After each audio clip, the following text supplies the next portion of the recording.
ఇంకొక విషయం మీ పిల్లలకి నేర్పించాల్సిన ఒక విషయం చెప్తున్నాను. ఈ పాప పేరు భూమిక. తను జార్ఖండ్లో ఐఐటి స్టూడెంట్. ఈయన కుమార్తె ఎవరైతే చెయ్యి పని చేయకుండా తండ్రి తల్లి ఇంట్లో ఏడ్చుకుంటూ భోజనానికి కష్టపడే రోజుల్లో తన ఐఐటి జార్ఖండ్ ఇంజనీర్.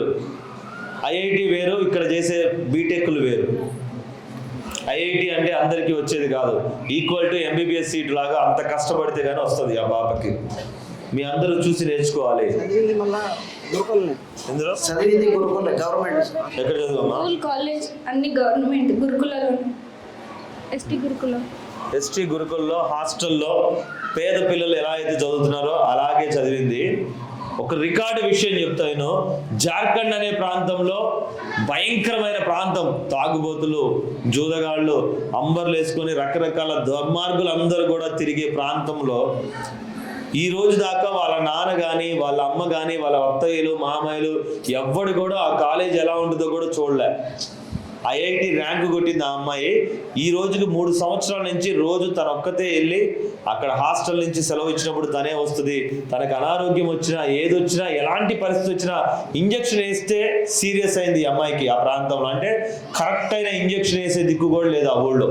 అది పెద్ద పట్టణం, మళ్ళీ చాలా ప్రమాదమైంది. ఇంజక్షన్ వేస్తే అది గడ్డగట్టి ఇంజక్షన్ వేయడం రాదు హాస్పిటల్లో, ఒక ఆపరేషన్ చేయడం రాదు.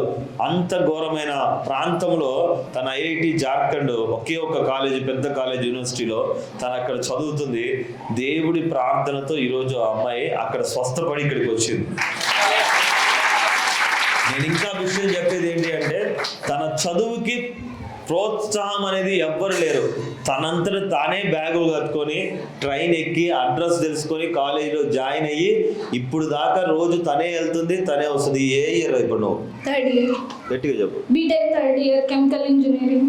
గట్టిగా చెప్పలతో దేవుని స్తుతించాలి. ఒక గురుకులలో చదివిన ఒక మామూలు అమ్మాయి, ఎస్టీ హాస్టల్లో చదివిన అమ్మాయి ఎంత కష్టపడి తన కుటుంబానికి సపోర్ట్ చేయడానికి ముందుకు పరిగెడుతుంది చూడండి. ఈ పాప కూడా హాస్టల్లోనే. పేదరికము మనిషి చదువుకి అడ్డు కాదు. ఇంట్లో ఉన్న కష్టాలు ఒక మనిషి చదువుకి అడ్డు కాదు. ఆ చెల్లెలని నేను గర్వంగా చెప్పుకుంటాం ఆ చెల్లె గురించి. అమ్మ అవునారా? అనారోగ్యం వచ్చినప్పుడు అరే అన్నయ్య ఎవ్వరు రాకపోయినా అన్నయ్య వస్తానా, నేను వస్తా, అవసరమైతే నీకు ప్రాబ్లం పెద్దగా అయితే అని చెప్పేసి మాట్లాడినామా? నిజమేనా? ఆపరేషన్ నాకు ఇంజెక్షన్ ఇస్తే అది కరెక్ట్ ప్లేస్లో ఇవ్వలే ఆ నర్స్. దానివల్ల గడ్డగట్టి అది ఆపరేషన్ చేసి తీయాలమ్మా, ఇలా అయితే అవ్వదు అంటే అక్కడ నుంచి ఇంటికి రావడానికి టికెట్స్ లేవు. టికెట్స్ బుక్ అవుతుందరగా అక్కడే ఆపరేషన్ చేస్తామంటే అడ్మిట్ అయ్యా హాస్పిటల్లో. ఫస్ట్ 5,000 కట్టాలి, తర్వాత మేము అడ్మిట్ చేసుకుంటామంటే అక్కడ మా కాలేజ్ వాళ్ళతో మాట్లాడి ఏదో ఒకటి చేసి 70,000 అయింది. 70,000 అయ్యాయి. అంతా హాస్టల్ వాళ్ళే పెట్టుకున్నారు. అప్పుడు అన్నయ్యకి కాల్ చేస్తే ఇలా ఇలా ఆపరేషన్ చేస్తామంటున్నారు అన్నయ్య, ఎలా, నాకు భయం అవుతుంది, మమ్మీ డాడీ కూడా ఇక్కడ లేరు. వాళ్ళకి చెప్పలే కూడా. వాళ్ళకి ఎన్ని చెబితే వాళ్ళు టెన్షన్ పడతారని వాళ్ళకి చెప్పలేనని నా ఒక్కడికే చెప్పుకునేది. మా ఫ్రెండ్స్కి కూడా అప్పుడు మాకు ఎగ్జామ్స్ ఉండే. ఎగ్జామ్స్లో వాళ్ళు రాలేకపోవడం, నా దగ్గర వాచ్మెన్స్ని పెట్టారు మా కాలేజ్ యూనివర్సిటీ వాళ్ళు. వాచ్మెన్స్ నా దగ్గర వచ్చి నేను ఎలా ఉన్నా, ఆపరేషన్ ఎలా అయింది, నాతో ఎవరైనా ఉండాలి కదా, ఎవరైనా ఉంటేనే కదా అక్కడ ఆపరేషన్ చేస్తారు. పేరెంట్స్ అయినా ఉండాలి, లేకపోతే ఎవరో ఒకరు ఉండాలి కదా. ఎవరు లేకుండానే అక్కడ మా ఫ్రెండ్స్ పెట్టారు సిగ్నేచర్, ఏమైనా అయినా మేము చూసుకుంటామని. తర్వాత మా ఫ్రెండ్స్కి ఎగ్జామ్ ఉండే, వాళ్ళు ఎగ్జామ్ రాయడానికి వెళ్ళిపోతే నా దగ్గర వాచ్మెన్స్ని పెట్టి ఆపరేషన్ 9 రోజులు నేను హాస్పిటల్లో ఉండి ఆపరేషన్ చేయించుకొని తర్వాత హాస్టల్కి వెళ్ళి అన్నయ్య కాల్ చేసి అన్నయ్య ప్రేయర్ చేస్తే అప్పుడు స్వస్థత వచ్చింది నాకు. యాక్చువల్లీ విషయంలో నేను గర్వపడుతున్నాను, ఎందుకంటే దేవుడు నాకు ఇట్లాంటి పిల్లల్ని చెల్లెలుగా ఇస్తున్నాడు.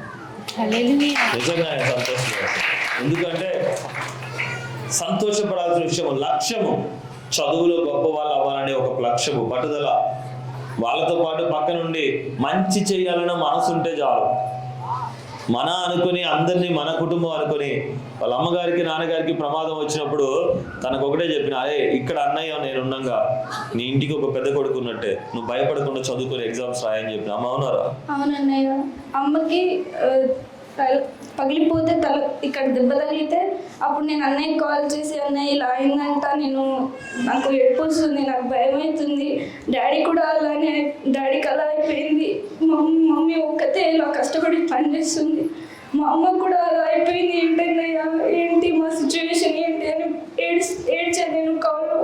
అరే నాన్న నువ్వు భయపడకు, నేను ఉన్నా కదా, నేను చూసుకుంటా, దేవుడు ఉన్నాడు, ఏం కాదు, అమ్మకి ఏం కాదు, నాన్నకి ఏం కాదు, నువ్వేం భయపడకు, నేను ట్రీట్ చేస్తా అని అన్నయ్య ధైర్యం ఇచ్చారు ఆ రోజు.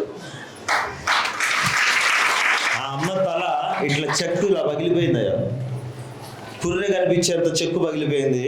డాక్టర్ లోపల కూడా పగిలిపోద్ది, చనిపోద్దని డాక్టరు. ఏమీ కాదు, నా దేవుడు అన్యాయం చేయడానే. అమ్మ అవునా కదా? చూడాలంటే కూడా చూడొచ్చు. సరే తిరిగమ్మా.